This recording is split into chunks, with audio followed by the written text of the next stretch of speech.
Hello students, কে অবস্থা তোমাদের? আশা করি তোমরা সবাই ভালো আছো। আজকে তোমাদের সামনে আমি কি বিষয় ইন্ট্রোডিউস করতে যাচ্ছি তোমরা ইতিমধ্যে দেখতে পাচ্ছ, আমার ইনফ্রন্ট এবং ব্যাকফিটে দেখতে পাচ্ছ। আজকে যারা তোমরা জেএসসি, এসএসসি এবং ইন্টারমিডিয়েট পরীক্ষাতে রয়েছো তার জন্য মোস্ট অফ দ্য কমন একটা গ্রামার পয়েন্ট, সেটা হলো রাইট ফ্রম ভার্ব। আজকে তোমাদেরকে আমি রাইট ফ্রম ভার্ব নিয়ে আলোচনা করতে যাচ্ছি। আলোচনার শুরুতে তোমাদের একটা কথা বলবো, তোমরা অনেকে এই রাইট ফ্রম ভার্ব নিয়মগুলো জানো এবং অনেকে জানো না। আমরা নিয়মগুলো জানার পরেও আমাদের বাংলা অনুবাদের প্রতি লক্ষ্য রাখতে হবে। যদি আমরা if we are not this Bengali, যদি আমরা বাংলা না বুঝি তাহলে আমরা কারেন্টলি সঠিকভাবে কোনোটা আনসার করা আমাদের পক্ষে সম্ভব হবে না। তো স্টুডেন্টরা, তোমাদের এই রাইট ফ্রম ভার্ব করার জন্য যারা এসএসসি পরীক্ষাতে রয়েছে তাদের জন্য মোস্ট অফ দ্য ইম্পর্টেন্ট একটা কমন সাইট, বিকজ এখানে তোমাদের একটা করে নাম্বার পাচ্ছ, 10টার জন্য তোমরা 10টা নাম্বার পেয়ে যাচ্ছ। আর অন্যান্য যে ক্লাস ভিত্তিক তোমরা আসো স্টুডেন্টরা, তোমরা এই রাইট ফ্রম ভার্বে প্রতিটা মার্কের জন্য তোমরা হাফ নাম্বার করতে পেয়ে যাচ্ছ। এখানে তোমরা কোনো ফুল নাম্বার পাবে না, অর্থাৎ এখানে হাফ মার্ক, অর্থাৎ একটার জন্য হাফ মার্ক, 10টাগুলো তোমরা পরিপূর্ণ 5টা নাম্বার পাবে। আর যারা 2022 সালের এসএসসি পরীক্ষাতে রয়েছে তার জন্য প্রত্যেকটা নাম্বারের জন্য একটা করে নাম্বার পেতে যাচ্ছ, অর্থাৎ 10টার জন্য 10টা নাম্বার ইজিলি তোমরা পেয়ে যাচ্ছ। যদি তোমরা আজকে ক্লাসটি মনোযোগ দাও, তোমরা যদি আমার এই ক্লাসগুলো সঠিকভাবে করতে পারো, তাহলে আমি আশা করব তোমরা আমার এই ক্লাসের প্রতিটি বিষয় তোমরা বুঝতে সক্ষম হবে। তো স্টুডেন্টরা, আমি কথা বলবো না, কথা বলার শুরুতে আমি একটা কথা বলে নিচ্ছি। তোমরা যারা আমরা এই চ্যানেলটি সাবস্ক্রাইব করে রাখোনি, তোমরা প্লিজ সাবস্ক্রাইব করে রাখো, যাতে সকল নোটিফিকেশন তোমাদের হাতে চলে আসে। আর যারা এখনো পর্যন্ত সাবস্ক্রাইব করে রাখোনি, তোমরা প্লিজ সাবস্ক্রাইব করো। আর যারা সাবস্ক্রাইব করে রাখছো, তোমাদেরকে আমি আমার এক্সপার্ট অল গ্রামার স্কুলের পক্ষ থেকে আন্তরিক শুভেচ্ছা জানিয়ে আমি আমার ক্লাসে ফিরে যাচ্ছি। তো স্টুডেন্ট দেখো, এখানে কিছু ওয়ার্ড আছে, 2, 4, 6, 8, 10টা ওয়ার্ড আছে। আজকে আমি ঢাকা বোর্ড 2017 সালের বুট কোয়েশ্চন নিয়ে ইন্ট্রোডিউস করতে যাচ্ছি। স্টুডেন্টরা, এখানে manage, invent, risk, give, run, acquire, teach, work, print এবং গো, 10টা ওয়ার্ড দেওয়া আছে। এই ওয়ার্ডের আগে আমাদের বাংলা বুঝতে হবে। তাহলে ম্যানেজ মানে হলো যেটা আমরা সরবরাহ করা, পরিচালনা করা, দায়িত্ব পালন করা। ইনভেন্ট আবিষ্কার করা। রিস্ক শব্দের অর্থ হলো অর্থাৎ যে কোনো কিছু বিপদে রক্ষা করা। এরপরে গিভ অর্থ দেওয়া, রান দৌড়া, একুয়ার অর্জন করা, টিচ শিক্ষা দেওয়া, ওয়ার্ক কাজ করা, প্রিন্ট আঁকা, যে কোনো কিছু অঙ্কন করা, আর্ট করা, গো যাওয়া। স্টুডেন্টরা এবার লক্ষ্য করো, আমরা এখানে বাংলা অনুবাদ বলা শেষ। এবার আমরা মূল কার্যক্রমে ফিরে যাচ্ছি। এখানে Edison never dash two school, Edison কখনো এখানে একটা হবে না, Edison never dash to school মানে এডিশন কখনোই, দ্যাটস মিনস ইস, এটা কি নেভারতে বুঝতে পারি এখানে কি কোন ধরনের সেন্স। দেখো, এডিসন কখনো টু স্কুল মানে স্কুলে যায়নি। তোমরা আগে জানো এডিসনকে উনি টেলিগ্রাফ আবিষ্কার করেছিলেন, আমি আগে বলে দিচ্ছি। আর এটা তার একটা ঘটনা, এই ঘটনাটা হবে পাস্ট টেন্সের। সো আমি পাস্ট টেন্স দিয়ে সেন্সটা আরম্ভ করতে যাচ্ছি। Edison never two school, Edison never স্কুলে যায়নি। এটা যাওয়া ইংরেজি আমাদের এখানে দেওয়া আছে গো। সো আমরা লিখবো কি, গো ফার্স্ট কি ওয়েন্ট। আমাদের এখানে এ নাম্বারে আমরা করব ওয়েন্ট। তাহলে এখন দেখো, তাহলে Edison never went to school, Edison never কখনো স্কুলে যায়নি। অল এডুকেশন দ্যাট, সকল ধরনের শিক্ষা, দ্যাট হি নেভার গট, সে পেয়েছিল, to him by his mother, অর্থাৎ তার যে সকল শিক্ষা আছে, যে সকল সে শিক্ষা পেয়েছিল সবগুলো কার কাছ থেকে, মায়ের কাছ থেকে পেয়েছিল। এখন দেখো এখানে গট আছে, সাবজেক্ট প্লাস আমরা, এটা হলো কন্টিনিউয়াস টেন্স। কোন কন্টিনিউয়াস টেন্স? এটা পারফেক্ট। কেন এখানে দিয়েছিল মনে রাখবে, এখানে তো একটা বার ফার্স্ট টেন্স দেওয়া আছে, পরটা আমি করব কি ফার্স্ট পারফেক্ট, অর্থাৎ ভার্বটা ফার্স্ট পার্টিসিপল। আমি আবার বলতেছি, শূন্যস্থানে আগে মূল ভার্বটা যখন ফার্স্ট টেন্স হবে, তোমরা এর পরটা ফার্স্ট পার্টিসিপল বসাবে। তাহলে আমরা কি শিক্ষা পেয়েছিল, শিক্ষা অর্জন করেছিল, পেয়েছিল, তাহলে তার মা তাকে দিয়েছিল। তো দেওয়া ইংরেজি কি গিভ, গট আছে, সো আমি বসাবো কি গিভেন, এখানে বি নাম্বারে গিভেন। তাহলে কি বলছি, all education that he never goat কি গিভেন টু হিম, তার মা তাকে দিয়েছিল, বাই হিজ মাদার, তার মা থেকে সে সকল কিছু শিক্ষা অর্জন করেছিল। আর দ্য এজ অফ 12, তার বয়স যখন 12 বছর, he was put to on a railway station, তাকে রেলওয়ে স্টেশনে কাজ করতে পাঠানো হয়েছিল, বা রেলওয়ে স্টেশনে সে কাজ করেছিল, কাজ করছে। এক্ষেত্রে হি ওয়াজ পুট টু কাজ অন রেলওয়ে স্টেশন, এই দেখো এখানে একটা টু আছে। আমরা জানি শূন্যস্থানের আগে যদি টু থাকলে আমাদের এটা হয় ইনফিনিটিভ মানে টু যুক্ত ভার্ব। সে ভার্বটা তাই রেল স্টেশন কেন পাঠাইছে? কাজ করতে। কে কাজ করে? ইংরেজি কি? দেখো এখানে ওয়ার্ড এই শব্দ দেওয়া আছে, সো এই ওয়ার্ডটা কোনো পরিবর্তন হবে না। কেন হবে না? শূন্যস্থানের আগে টু থাকলে আমরা এটা বলি ইনফিনিটিভ মানে টু যুক্ত ভার্ব। এই ওয়ার্ডটা বরাবর আমরা কি চি নাম্বারে বসিয়ে দেব ওয়ার্ড। এরপর দেখো এবার having a great deal to do with the newspaper. Newspaper নিয়ে তার প্রচুর অভিজ্ঞতা হয়ে গেছে, ভালো একটা তার ধারণা আইডিয়া হয়ে গেছে। আইডিয়া হওয়ার কারণে he pick up the art of and he printed a newspaper of his own name the Weekly কি হেরাল্ড। উইকলি হেরাল্ড নামে সে এক নিজের নামে পত্রিকা করে ফেলছে, যেটা সে নিউজ পেপার নিয়ে কাজ করতে হতে তার একটা ভালো আইডিয়া হয়ে গেছে, যার কারণে সে নিজের নামে একটা পত্রিকা কি প্রতিষ্ঠা করছে।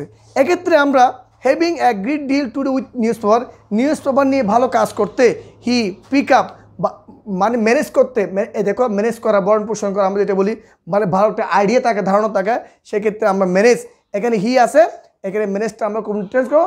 First tense. তার কেন? ঘটনাটা আগে ঘটনা, সো আমি ডি নাম্বারে লাগবে কি ম্যানেজড, MANAGED, ম্যানেজড। ক্লিয়ার? তাহলে আমি কি বলছি এখানে দেখো, having a great deal to do with newspaper নিয়ে ভালো কাজ করার কারণে হি ম্যানেজ সংগ্রহ করেছিল, কি করেছিল? To pick up the art of মানে আঁকতে সক্ষম হয়েছিল, প্রিন্ট করতে সক্ষম। প্রিন্ট করেন কি? এই দেখো আঁকা, প্রিন্ট। এখানে দেখো আর্ট অফ প্রিন্ট, অবস্থান প্রিভিউশন আমরা জানি শূন্য স্থানে পূর্বে টু ছাড়া অন্য করে প্রিভিউশন থাকলে মূল বারবার সাথে কিছু করে আইনজি, তাহলে প্রিন্টে কি করবো? প্রিন্টিং। এই নাম্বারে আমাদের হচ্ছে এখানে কি প্রিন্টিং, ING প্রিন্টিং। তাহলে কি বলছি আমি? To pick up the art of printing, কি সে নিজের নামে কি করছে? প্রিন্টিং আঁকছে। কি আঁকছে? যে হি printed a news paper publish করে ফেলছে কি of his own name the weekly Herald, খবরের কাগজ সে গাঁটতে বিক্রি করতে করতে তার একটা ভালো আইডিয়া হয়ে গেছে, সে যার কারণে নিজের নামে একটা কি প্রতিষ্ঠান, নিজের নামে একটা পত্রিকা দ্য উইকলি হেরাল্ড নাম নিজের নামে একটা পত্রিকা সে কি করছে? করে ফেলছে। ওয়ান ডে একদিন, দেখো আবার বলা হচ্ছে এইটাতে বুঝতে এটা ফার্স্ট ঘটনা, হি কি স্টেশন মাস্টার চাইল্ড, সে একজন স্টেশন মাস্টারের শিশুকে সে কি করছিল? রক্ষা করেছে। রক্ষা করে কি? রিক্স। এখানে আছে, দেখো এই রিক্স শব্দটা এখানে আছে, রিক্স। এখন ওয়ান ডে দেওয়া আছে, সো এটা ফার্স্ট ঘটনা, আমি লিখব রিক্স মানে ডি যোগ করলে হবে আমাদের অ্যাপ নাম্বার, দেখো রিক্স, RES, তারপরে আছে আমাদের CUED, রিস্ক। এই শব্দটা টি আমরা লিখলাম। তাহলে কি ওয়ান ডে একদিন রিস্ক সে বাঁচিয়েছিল স্টেশন মাস্টার চাইল্ড, একজন স্টেশন মাস্টারের কন্যাকে, মেয়েকে, শিশুকে। কেন? এরপরে হুইচ ওয়াজ নিয়ারলি, যেটা ওভার বাই এ ট্রেন মানে ট্রেনের উপর দিয়ে যাচ্ছিল, ট্রেনের রাস্তার উপরে উঠে গিয়েছিল, ওই সময় ট্রেন আসছিল, যার কারণে সে ট্রেনের রাস্তার উপর দূরে আগে কি রান, এই দেখো রান, এখানে রান, এই রান হবে এটা এক শব্দ মনে রাখবা, রান, এটা কোনো পরিবর্তন হচ্ছে না। Which was nearly run over, এটা এক শব্দ মনে রাখবা, রান ওভার উঠে গিয়েছিল কি বাই এ ট্রেন মানে ট্রেনের রাস্তায় উঠে গিয়েছিল, যার কারণে এই বিপদ থেকে কি তার সন্তানকে এই এডিসন কি করছিল? বাঁচিয়েছিল। এরপরে আমরা রানটা এখানে লিখতে পারি, এখানে লিখতে পারি জি নাম্বার রান। আমরা এখান থেকে ক্রস করি এটা, হ্যাঁ এটা শূন্যস্থান গ্যাপ থাক। তাহলে দেখো রানটা আপনি সিলেক্ট তাহলে কি near the run over by a train মানে চলন্ত ট্রেনে কী করছিল? ট্রেন আসতেছে এমন সময় তার মেয়েটির রাস্তার উপরে মানে ট্রেনের কাটা পড়েছিল, ট্রেনে কাটা পড়ার কারণে ওই এডিসন দ্রুত গিয়ে তার বাচ্চাকে বাঁচিয়েছিল, যার কারণে সে কি মেয়েটাকে সে তার জীবন দিয়েছিল, রক্ষা করেছিল। এখন the station master out of gratitude মানে কৃতজ্ঞতার স্বরূপ মেয়েকে বাঁচাইছে, ভাষণ থেকে বাঁচিয়েছে, এই জন্য তার সাথে কৃতজ্ঞতার স্বরূপ কী করলো him how to use the Telegraph, কীভাবে টেলিগ্রাফ ব্যবহার করে সেটা শিক্ষা দিয়েছিল।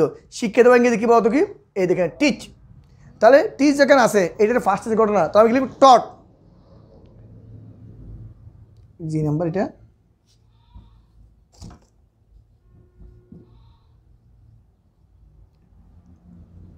টট।